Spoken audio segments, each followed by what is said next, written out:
جب آپ political leadership کو مارجنلائز کرتے ہیں اور مسلسل کرتے ہیں تو پھر وہ اپنے فیصلے تو لے سکتے ہیں۔ اس ملک میں جب بھی ایسا کوئی بحرانی کیفیت آئی ہے تو ہماری پارٹی نے ہمیشہ اس کے اندر بڑا کردار ادا کیا ہے۔ اگر ہم سے کوئی شروعات کرتا ہے تو ہم اس کے لیے تیار ہیں۔ آج ہم انڈیپینڈنٹ اردو میں بات کر رہے ہیں خیبر پختونخوا کی ایک بڑی جماعت عوامی نیشنل پارٹی کے بارے میں، کہ اس کا ماضی کیا رہا، ماضی میں کیا غلطیاں ہوئیں اور اب مستقبل میں وہ اپنے لیے کون سے راستے کا تعین کرنے والی ہے، اور کیا کوئی دوبارہ جو کھوئی ہوئی ساکھ ہے وہ بحال کرنے میں کامیاب ہوگی یا نہیں۔ تو اس سلسلے میں آج ہمارے ساتھ عوامی نیشنل پارٹی کے مرکزی ترجمان انجینئر احسان اللہ خان صاحب موجود ہیں۔ آئیں ان سے بات کرتے ہیں۔ میرا پہلا سوال یہی ہے کہ تھوڑا لوگوں کے تعارف کے لیے اپنے بارے میں بتائیں کہ آپ کی ایسوسیشن عوامی نیشنل پارٹی کے ساتھ کتنی پرانی ہے؟ نظریاتی طور پہ تو میں عوامی نیشنل پارٹی کے ساتھ جب سے شعور سنبھالا ہے اسی فکر کے ساتھ، باچا خان کی فکر کے ساتھ، ولی خان بابا کی سیاست کے ساتھ ہمیشہ رہے ہیں۔ تنظیمی طور پہ میں اے این پی میں تقریباً 12 برس پہلے آیا ہوں۔ میں یو اے ای کے اندر تنظیم میں وہاں شامل تھا، اور جہاں تک اس سے پہلے میں نے پنجاب میں بطور عہدیدار کام کیا، پھر اسلام آباد کی جب ہم نے تنظیم بنائی اس کو پہلا صدر بطور فیڈرل کیپٹل صوبائی اسٹیٹس کے میں پہلا صدر بنا، اور پھر مرکزی تنظیم کی طرف، اور وہ پیورلی لیڈرشپ جو ہے انہوں نے یہ میرے لیے انتخاب کیا۔ پارٹی کی پالیٹکس کی طرف بعد میں آئیں گے۔ میرا پہلا سوال قومی سیاست کے بارے میں ہے۔ آج کل جو ہاٹ ٹاپک چل رہا ہے وہ یہی ہے تمام سیاسی پارٹیوں کے درمیان، کہ مذاکرات سیاسی پارٹیوں کے درمیان ہونے چاہیے یہاں سیاسی اصلاحات لانے کے لیے، یا اسٹیبلشمنٹ کے ساتھ ہونے چاہیے، جو کہ بعض پارٹیوں کا خیال ہے کہ اصل کردار وہ ہے۔ تو آپ کیا سمجھتے ہیں، آپ کا پارٹی کا اس پر کیا موقف ہے؟ ہمارا موقف بہت واضح ہے۔ ہم کہتے ہیں کہ اگر آپ احتساب کی بات کرتے ہیں تو پھر ایک بہت بڑا کٹہرہ بنائیں جو 77 برس کا احاطہ کرے، اور ہر ایک شخص جو ہے اس کٹہرے میں آئے۔ اگر ہم سے کوئی شروعات کرتا ہے تو ہم اس کے لیے تیار ہیں، ہم سے کر لیں شروعات۔ اور اگر آپ اتنا بڑا کٹہرہ نہیں بنا سکتے تو پھر آپ ٹروتھ اینڈ ریکنسیلیشن کی طرف جائیں، ایک ٹروتھ اینڈ ریکنسیلیشن کمیشن بنائیں، اور اس کے اندر وہ تمام لوگ جو 77 برس سے اس ملک کے سیاہ و سفید کے مالک رہے ہیں، اقتدار میں رہے ہیں، چاہے وہ عامر ہوں، چاہے وہ فوجی جرنیل ہوں، جج ہوں، جرنلسٹ ہوں، سیاستدان ہوں، ہر ایک جو ہے اس میں آئیں اور اپنے جرائم کو تسلیم کریں اور آگے بڑھیں۔ اور جہاں تک ڈائلاگ کا تعلق ہے تو میرے خیال میں عوامی نیشنل پارٹی یہ سمجھتی ہے کہ انسٹیٹیوشنل یہ ڈائلاگ ہونا چاہیے، اور جب ہم پارلیمان کو بطور ادارہ اس ڈائلاگ میں لے کے آئیں گے تو سیاسی جماعتیں اس میں تمام کی تمام آ جائیں گی۔ تو جوڈیشری کے ساتھ، پارلیمان کے ساتھ اور مقتدرہ کے ساتھ، یعنی بطور یہ انسٹیٹیوشنز کے درمیان یہ ڈائلاگ کسی کنسنسس پہ پہنچنا چاہیے۔ تو اس میں پھر یہ فرق نہیں رہے گا کہ جی آپ سیاسی جماعتیں آپس میں بات کرتی ہیں کہ نہیں کرتی، کیونکہ مسئلہ تو اس وقت آپ کے ملک کا ہے، اور آپ کے ملک کو اس وقت آپ نے اس بھنور سے نکالنا ہے، تو اس کے لیے یہ ادارے میرا خیال ہے زیادہ مناسب فورم ہیں کہ یہ ان ڈائلاگس میں انڈلج ہوں، اور پھر یہاں سے آگے بڑھ کر ہمارے لیے کوئی ڈائریکشن سامنے آئے۔ یہ جو آپ کی ٹروتھ اینڈ ریکنسیلیشن کی تجویز ہے، یہ کیا قابل عمل ہے؟ یہ تو کچھ اداروں کو ہی شاید قابل قبول نہ ہو۔ دیکھیں، اگر آپ نے آگے بڑھنا ہے، واقعی آپ سمجھنا چاہتے ہیں کہ وے فارورڈ کیا ہوگا، اگر آپ یہ سمجھتے ہیں کہ جو کچھ اس وقت چل رہا ہے اور اسی سے ہم ان مسائل سے نکل جائیں گے تو پھر یہ ممکن نہیں۔ دیکھیں، آپ کو کسی ایک جگہ آ کر تسلیم کرنا پڑے گا۔ دیکھیں، اس ملک کو یہاں تک لانے میں سیاستدان بھی اس میں ضرور قصوروار ہوں گے، لیکن سیاستدانوں سے زیادہ قصور اور لوگوں کا ہے جو اختیار اور اقتدار کا مرکز بنے ہوئے تھے اس سارے عرصے میں۔ اب یہ ہے کہ اب جو مسئلہ اس وقت پیدا ہوا ہے، وہ جو اقتدار اور اختیار کا مرکز ہے وہ دو جگہوں پہ تقسیم ہو گیا ہے۔ اب وہ عدلیہ میں بھی ہے اور ملٹری اسٹیبلشمنٹ میں بھی ہے۔ اب یہاں پہ ایک کنفلکٹ بنا ہوا ہے۔ اگر یہ کنفلکٹ نہ ہوتا اور یہ ان کا جو پرانا جس طرح کا الائنس ہوتا تھا اگر وہ چلتا تو شاید ان لوگوں کو بھی مسائل کا سامنا نہ کرنا پڑتا۔ اس وقت ملٹری اسٹیبلشمنٹ بھی بہت سارے مسائل کا سامنا کر رہی ہے۔ جو فیصلے وہ کرتے ہیں وہ ریورس ہو جاتے ہیں، جو فیصلے گورنمنٹ کرتی ہے وہ ریورس ہو جاتے ہیں. تو طاقت کا ایک نیا مرکز بھی ابھر کر سامنے آ چکا ہے. تو اگر آپ یہ نہیں کریں گے تو آگے نہیں بڑھ پائیں گے. اچھا، یہ اچکزئی صاحب کو پی ٹی آئی نے اختیار دیا ہے مذاکرات کا اس سلسلے میں، تو ان کا کوئی رابطہ عوامی نیشنل پارٹی آپ لوگوں سے ہوا ہے یا نہیں؟ ہمارے ساتھ تو ابھی تک کوئی رابطہ ان کا نہیں ہوا ہے، لیکن مذاکرات میں تو عوامی نیشنل پارٹی شروع دن سے یقین رکھتی ہے، اور ہم یہ چاہتے بھی ہیں. یہ جو ہم نے آپ کے سامنے تجویز رکھی کہ ٹروتھ اینڈ ریکنسیلیشن، اس کے اوپر ہم ایک آل پارٹیز کانفرنس کا بھی ایک ہمارا پلان ہے کہ ہم اس کو انیشیٹ کریں. کیونکہ اس ملک میں جب بھی ایسا کوئی بحرانی کیفیت آئی ہے تو ہماری پارٹی نے ہمیشہ اس کے اندر ایک بڑا کردار ادا کیا ہے، جمہوری کردار ادا کیا، اور ہم چاہتے ہیں کہ اس کو آگے بڑھائیں. لوگ اپنی ذاتی اناؤں سے باہر آئیں تو شاید ہم بہت کچھ کر سکیں گے. صحیح. اچھا، ایک اسی طرح کا جو ایونٹ ہے وہ پشتون تحفظ موومنٹ بھی کروانا چاہ رہی ہے اکتوبر میں، جسے وہ پشتون عدالت کا نام دے رہی ہے، کہ جہاں ساری پشتون قوم اکٹھی ہو کے کوئی ایک فیصلہ کرے. تو انہوں نے آپ لوگوں کو بھی انوائٹ بھیجا ہے، تو آپ لوگ شرکت کریں گے؟ اور اس عدالت کے بارے میں آپ کی کیا رائے ہے؟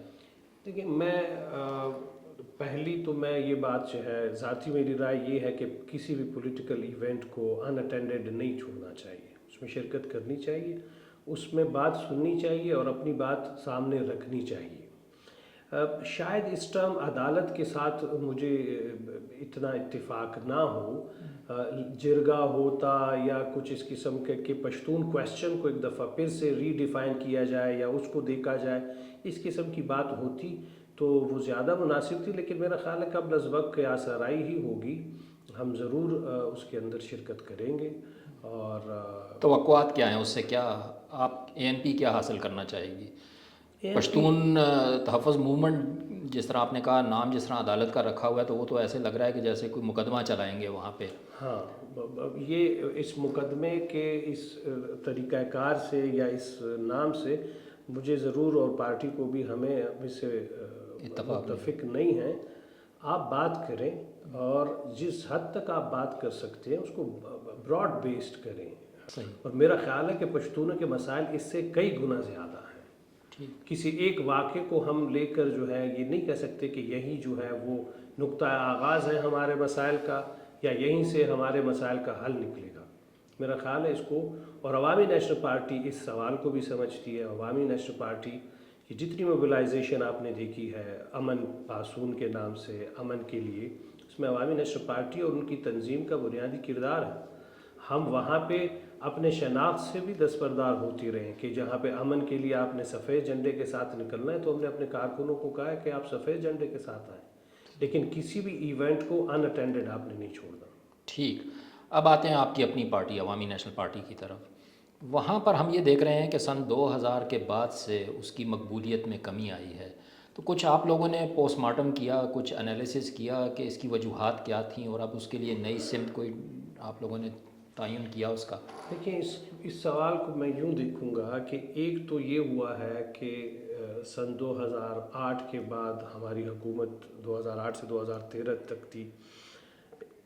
ایک سوال تو یہ بنتا ہے کہ ہمیں دوبارہ وہاں حکومت کیوں نہیں ملی. تو وہ اس پر تو ہمارا موقف بہت واضح ہے کہ کس طرح 2013 کا الیکشن مینیج تھا، 2018 کا الیکشن مینیج تھا، اور ہم اس الیکشن پر بھی اپنے تحفظات رکھتے ہیں. ہاں، اس سے ہم اپنے آپ کو اس الزام سے یا اس بات سے ہم بری ذمہ نہیں کر سکتے کہ ہماری جو ہے وہ جو ووٹ بینک تھا اس کا سلسلہ آگے کیوں نہیں بڑھا. تو میرا خیال ہے کہ اس میں جن وجوہات کو ہمیں دیکھنا چاہیے تھا اور ہم دیکھ رہے ہیں، اس میں بنیادی فقدان جو ہے وہ نوجوان قیادت کا نہ ایمرج ہونا اس سارے عرصے کے اندر، اور نوجوانوں کو اتنا سپیس نہ ملنا شاید ایک وجہ ہو. یہ میری ذاتی رائے ہے، پارٹی پر بھی اس پر غور کرے گی. مختلف اضلاع کے اندر ہماری جو ہے وہ جو تنظیمیں رہی ہیں اس میں ماضی میں ایسا رہا کہ تنظیم جو ہے وہ مسلسل کچھ خاص لوگوں کے پاس رہی ہے. اب جو ہے مرکزی صدر احمد ولی خان صاحب کی کوشش یہ ہے کہ یہ تنظیمیں جو ہیں وہ ڈائنامک تنظیمیں ہوں، نوجوان جتنا زیادہ انکلوڈڈ ہو اس سارے پروسیس کے اندر تبھی ہم آگے بڑھ سکیں گے. تو ہم نے دیکھے ہیں وہ تمام وجوہات اور انشاءاللہ اس پہ ہم کام بھی کر رہے ہیں. نیریٹو کے اندر بھی ہوا یہ ہے کہ ہم آن اینڈ آف جو ہے وہ کچھ بات ایک شدت سے کرتے تھے اور پھر دوبارہ اس شدت میں کمی آ جاتی تھی. اب جو ہے وہ یہ صورتحال واضح ہے. جو تو اس کی ایک وجہ یہ بھی تو نہیں ہو سکتی کہ اے این پی کا جو کافی عرصے تک ایک لمبا مطالبہ تھا کہ صوبے کا نام بدلنا ہے, کالا باغ ڈیم نہیں بننے دینا, تو یہ دو ایشوز ختم ہونے سے آپ کی سیاست بھی ختم ہو گئی, اس کے بعد آپ کو کوئی ایشو نہیں ملا؟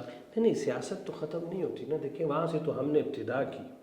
اختیار اس لیے لینا تھا کہ آپ اپنے لوگوں کی خدمت کر سکیں, آپ ڈیلیور کر سکیں. اختیار تو اس لیے لینا تھا. تو اختیار لینے کے بعد ہم نے اس کچھ عرصے میں اس کو دکھایا بھی.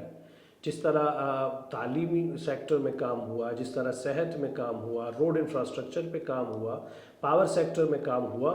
تو اب سیاسی جماعت تو سیاست کرتی ہی اس لیے ہے کہ آپ عوام کی خدمت کریں, اور خدمت کیسے کریں گے کہ آپ کے ہاتھ میں حکومت آنی چاہیے. تو اختیار جو ہم نے حاصل کیا تھا وہ اس کا مقصد ہی یہی تھا. تو سیاست ختم نہیں ہوتی. نظریہ نہیں, لیکن لوگوں کو ایک ایشو چاہیے ہوتا ہے نا کہ جی اس ایشو پہ عوامی نیشنل پارٹی کھڑی ہے اور یہ ہم اس پہ اس کا ساتھ دیں گے. ہمارا تو دیکھیں نا, ہماری تو ایشو بھی واضح ہے. اگر ہم نظریے کی بات کریں تو ہم نظریاتی طور پر عدم تشدد کی بات کرتے ہیں. اس سارے عرصے میں خواتین مرد سب کی برابری کی بات کرتے ہیں, سیکولر پالیٹکس کی بات کرتے ہیں. یہ وہ نظریات ہیں جو اس ملک میں ہر وقت آپ کو کے لیے ضروری ہیں. ٹھیک. اور جنسی بنیاد پر تفریق کے ہم امتیاز کے قائل نہیں ہیں کسی بھی لحاظ سے. عوامی نیشنل پارٹی واحد پارٹی ہے جس میں ایک ٹرانسجنڈر رائٹ کا سیکٹری ہے.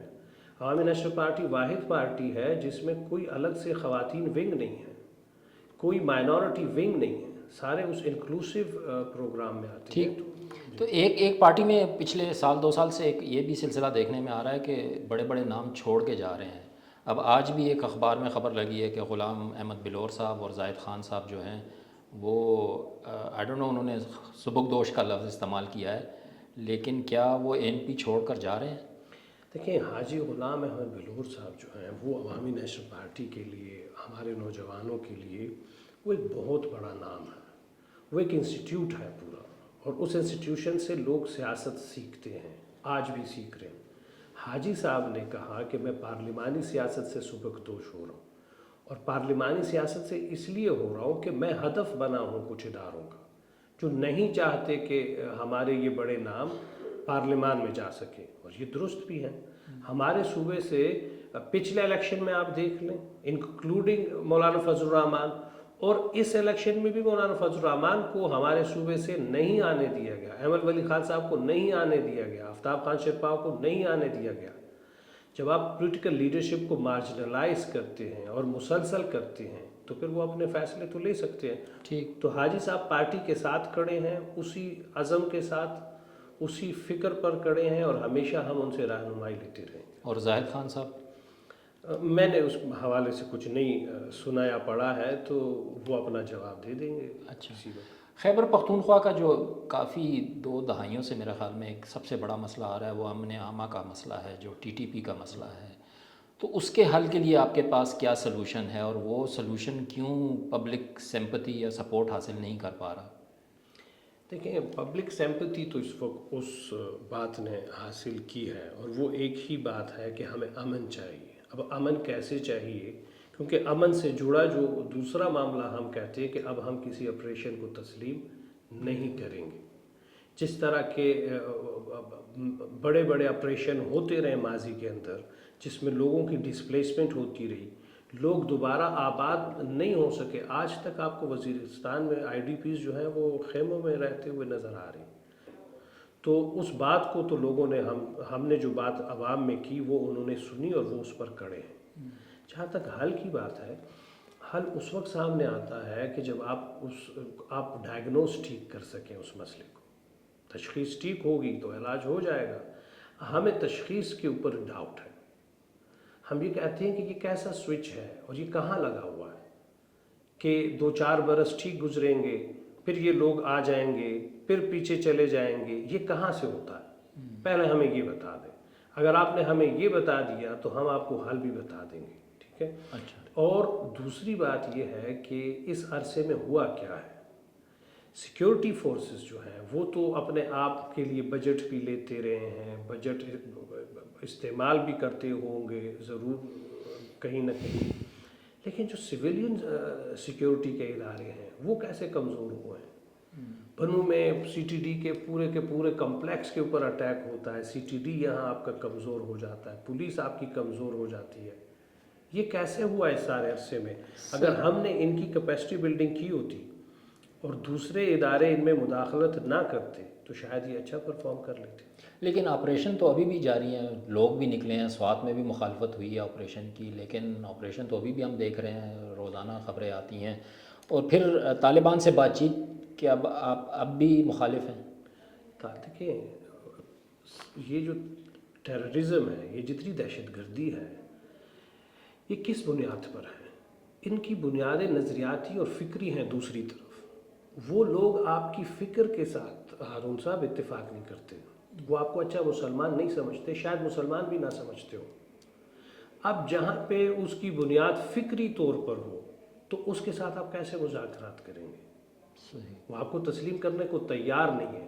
مذاکرات جب وہ آپ کے ساتھ کرتے ہیں وہ اپنے لیے ٹائم حاصل کرتے ہیں, اور جب وہ تازہ دم ہوتے ہیں تو پھر آپ پر حملہ آور ہوتے ہیں. تو ریاست کو اس مخمصے سے نکلنا ہوگا. ہم نے اس ملک کے ساتھ 77 برس میں یہ کام بہت زیادہ کیا. اسلام آباد بھی ہم نے ٹی ایل پی کے ہاتھوں مفلوج کروایا کئی دفعہ.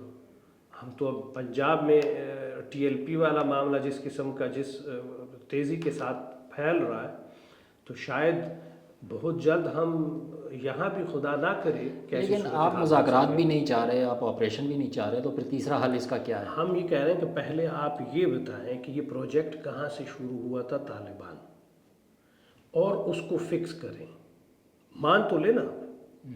اگر آپ یہ نہیں مانیں گے کہ یہ ایک پروجیکٹ تھا اور یہ شروع ہوا تھا, اس سے آگے ہم نہیں بڑھ سکتے. ٹھیک. اچھا یہ بتائیں کہ ایک آپ کی جماعت کا سمجھا جاتا ہے کہ وہی جو ماروسی سیاست ہے جو کہ جی ولی باغ تک محدود ہے جماعت کی لیڈرشپ, تو کیا یہ اعتراض درست ہے اور اس کو بدلنے کی کوئی ہے حکمت عملی یا نہیں؟ ایک تو ہسٹوریکلی یہ درست نہیں ہے, تاریخی طور پہ یہ درست نہیں ہے. اس جماعت کی سربراہی جو ہے وہ ارباب سکندر خلیل نے بھی کی ہے. اس جماعت کی سربراہی جو ہے وہ اجمل خٹک صاحب نے بھی کی ہے. اس جماعت کی سربراہی جو ہے ولی خان صاحب نے بھی کی ہے, اسفند یار ولی خان صاحب نے بھی کی ہے. تو اگر ہم یہ کہیں کہ یہ تسلسل کے ساتھ ایسا رہا ہے تو یہ ہسٹوریکلی درست نہیں ہے. ابھی حالیہ دور میں ٹھیک ہے. پھر دوسری بات یہ کہ ہمارا ایک فیئر الیکٹورل پروسیس ہے انٹرا پارٹی الیکشن کا, اور اسی کے ذریعے سے تمام کام ہوتے ہیں. اور اگر پھر بھی ہم اصرار کریں کہ یہ موروثیت ہے, تو وراثت میں کیا ہے ہمارے پاس؟ کیا اسفندیار ولی خان صاحب اس ملک کے وزیر اعظم بنے ہیں؟ کیا ولی خان صاحب اس ملک کے صدر یا وزیر اعظم بنے ہیں؟ کیا ایول ولی خان صاحب کوئی صدر یا وزیر اعظم کے لیے اپنا نام آگے لے کر آ رہے ہیں؟ کب اقتدار ملا ہے اس ولی باغ کے خاندان کے لوگوں کو؟ اور کیا کچھ نہیں ملا؟ جیل ملی, جلاوطنی ملی, جائیدادوں کی ضبطگی ملی, خودکش حملے ہوئے ان کے اوپر. میرا خیال ہے کہ ہمیں تو ان کو سلام پیش کرنا چاہیے کہ پشتون قوم کے اس مسلسل خدمت کے لیے وہ آج بھی آگے آتے ہیں. ریسنٹلی ایول ولی خان صاحب نے کہا کہ مجھے کوئی خوف نہیں. خوف اس لیے نہیں ہے کہ میں پرائے بچے کی فکر کر رہا ہوں, جس دن مجھے اپنے بچے کی فکر ہوگی تو مجھے خوف ہوگا. تو اگر یہ وراثت ہو تو پھر اب میرا خیال ہے کہ کوئی بری وراثت نہیں ہے. احسان اللہ خان صاحب, بہت بہت شکریہ عوامی نیشنل پارٹی اور ملکی سیاست پر بات کرنے کا.